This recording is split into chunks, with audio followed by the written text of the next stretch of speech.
Local sports from KYMA News 11.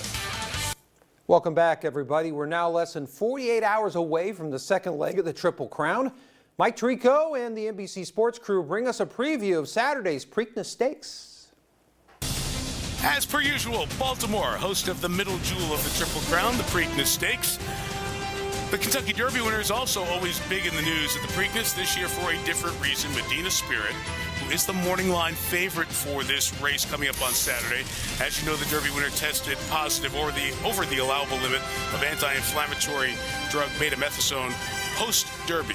Concert Tour is the number 2 choice, also trained by Bob Baffert. Baffert not here in Baltimore, choosing to stay away from the media attention here at the Preakness. So, what about Medina Spirit and this race? Well, underneath this cloud of controversy, we still have the Kentucky Derby winner trying to win the second leg of the Triple Crown. But interestingly enough, the horse he might have to fear the most comes out of his own barn. Concert Tour, who was rated above Medina Spirit for most of the spring, is also trained by Bob Baffert. So an interesting subplot here, Randy. Yeah, Medina Spirit's biggest challenges Saturday have nothing to do with betamethasone. First, he's got to bounce back in just 2 weeks from a very tough, hard-fought Derby.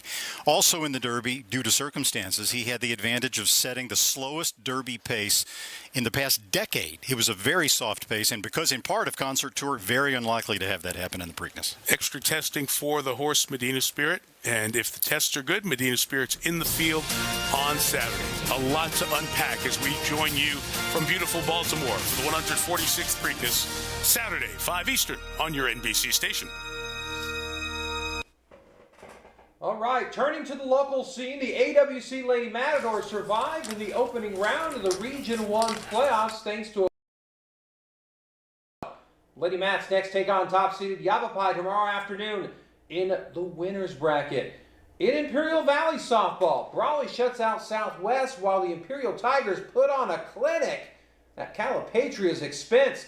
Moving over to IVL baseball, a first-place battle rematch would take 9 innings to settle, but the Wildcats would actually prevail, getting the 1-run victory, with both teams now tied for the top spot in the IVL. We finish with an IVL baseball highlight rewind from last night where Calipatria vying for its first win of the season against Holtville. We pick it up in the top of the first. Vike starting pitcher J.R. Garawal gets the Hornet Seth Cruz to strike out swinging for the second out of the inning. With 2 runners aboard, Garawal gets himself out of the jam, getting Tito Chavez to strike out looking, ending the top half. Holtville's offense would capitalize. Bottom half of the inning, bases loaded with a wild pitch by Diego Alegria, allowing Dono Johnston to easily scoot to home plate 1-0 Holtville. It was only the beginning. Bryce Buscaglia cracks an RBI single to left, opening the floodgates for 2 more Vikes to score. The Vikings gave the Hornets a 17-0 shellacking in 5 innings. One final note to pass along. Holtville softball defeats Palo Verde Valley on the road to remain unbeaten in the IVL. We're done with this round of sports. Jenny Day, back to you.